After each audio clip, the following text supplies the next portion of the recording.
Donc je disais ceci, c'est ce que nous voyons aujourd'hui. Avec toutes ces églises de boîtes de nuit, où les femmes s'habillent comme elles veulent. C'est ce que nous voyons aujourd'hui là. Un désordre qui n'a plus de nom. C'est ce que nous voyons dans ces églises boîtes de nuit, où la crainte de Dieu a disparu du haut de la chair. Les sœurs s'habillent comme elles veulent, en mini-jupe, en sexy, en collant. Et ce qui est triste, on a amené la danse, les danses de la rue, les danses sales de la rue. On a amené ça dans les bâtiments. On a amené ça dans les lieux de culte pour dire que ça c'est pour Dieu. Quel est ce Dieu qui va accepter de tel désordre? Quel est ce Dieu-là? Alors que la Bible dit de façon exprès, Dieu n'est pas un Dieu de désordre. Quel est ce Dieu-là qui va accepter ce genre de désordre? Quel est ce Dieu-là? Excusez-moi. Quel est ce Dieu qui va accepter ça? C'est ce que nous voyons dans ces églises boîtes de nuit. Mes frères, l'heure est grave. Et ce qui est plus grave encore, c'est quoi?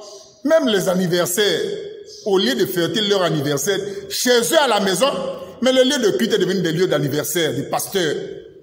Si c'est l'anniversaire du pasteur, on doit fêter ça dans les bâtiments, dans les lieux de culte.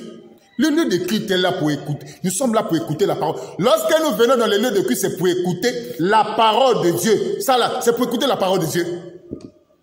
Si tu veux fêter ton anniversaire, fais ça chez toi là-bas. Mais aujourd'hui, les anniversaires des pasteurs sont même fêtés dans les lieux de culte. Les anniversaires des femmes des pasteurs sont même fêtés dans les lieux de culte. La crainte de Dieu a disparu. Ces églises-là sont devenues comme des boîtes de nuit. C'est comme des boîtes de nuit. Et pendant la Noël, ce qui est triste, on met des guirlandes. Quand le pasteur devient comme un gamin, on met des guirlandes, des pompées, des jouets comme ça là, un peu partout de l'église. Ce sont des églises boîtes de nuit.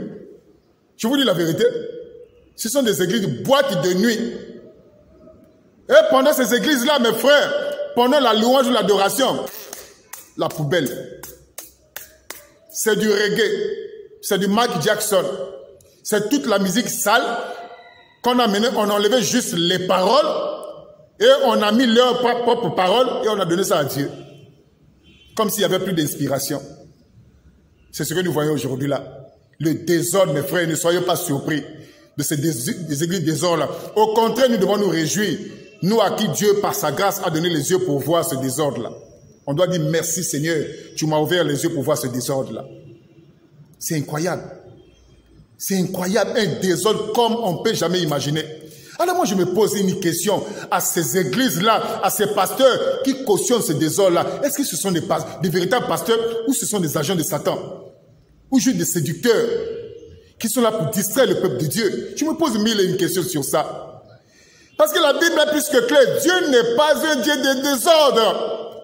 Comment le désordre est entré dans les églises aujourd'hui là, dans les assemblées? Comment ce désordre est entré? Des femmes rentrant en mini-jupe, en collant. Ces femmes ont confondu les boîtes de nuit avec les églises. Ils ont confondu ça. Mes frères, par la grâce de Dieu, si tu tentes de venir là où nous écoutons la parole, à moins que ce soit le premier jour, si tu viens dans ces histoires sales là, les colonnes, les dos nus, toutes ces saletés là, peut-être le premier jour tu seras épargné. Mais une chose est sûre, c'est l'enseignement qui va te rattraper. Parce qu'on ne peut pas accepter de tels désordres. Parce que Dieu n'est pas un Dieu de désordre. Ces églises-là, je ne parle pas de toutes les églises. Comprenez-moi, je ne parle pas de toutes les églises, mais la plupart des églises aujourd'hui sont devenues des boîtes de nuit. La crainte de Dieu n'y est pas. Même le Saint-Esprit n'est pas là. Que Dieu vous bénisse et que la grâce de Dieu soit avec vous. Amen.